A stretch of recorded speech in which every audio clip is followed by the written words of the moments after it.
وقل رب أعوذ بك من همزات الشياطين وأعوذ بك ربي أن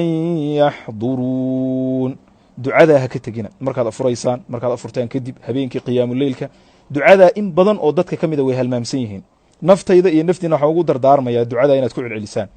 allah tabaaraka wa tacaala nebigiisaa la amrayaa waqul rabbi acuudu bika min hamazaati shayaaطiin war ducada nebi maxamed la amray ma kula tahay adigu inaadan u baahnayn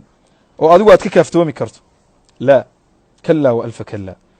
allah tabaaraka wa tacaala nebigu wuxuu ku yidhi waxaad ku ducaysataa nebi maxamed oo waxaad dhahdaa ood ku celcelisaa acuudu bika rabbi waqul rabbi acuudu bika min hamazaati shayaaطiin ilaahow waxaan kaa magan gelayaa shayaadiinta waswaaskooda inay i waswaasiyaan oo salaada iyo cibaadaadka ay kaa waswaasiyaan shayaadiintu oo ay kaa waswaasiyaan cajzi iyo wahsi iyo hawaan ay ku geliyaan iyo cibaadada samaynteedii iyo salaaddii kugu cusleeyaan qur'aan akhriskii kugu cusleeyaan weysadii kugu cusleeyaan shay kastoo khayra kugu cusleeyaan wa acuudu bika rabbi ilaahayo waxaan kaa magan gelayaa an yaxduruun shayaadiin inay ii yimaadaan oy isaytareeyaan marka 80% dunuubta dhacda 80% fitnada dhacda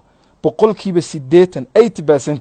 masaa'ibta dhacaysa waxa aabbe iyo hooyow waa shayaadiinta inta soo hadhay waa in yaroo 20% oo laga yaabo qofka yacni awooddiisa inay ka baxsan tahay iyo maxay ahayd laakiin sabab waxa u ah kulli shay waxa sabab u ah oo madax iyo aabbow ah waa shayaadiinta shaydaan hadduu saldhig iyo beys caskari uu kaa furto waa kuu dhammaata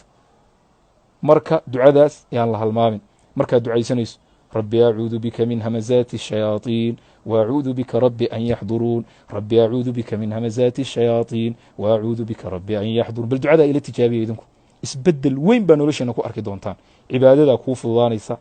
shay kasta oo طaacaadka ilahay baa kuu fududaanaya waxaad ka badbaadaysaa oo kale shaydaan inuu ku asiibo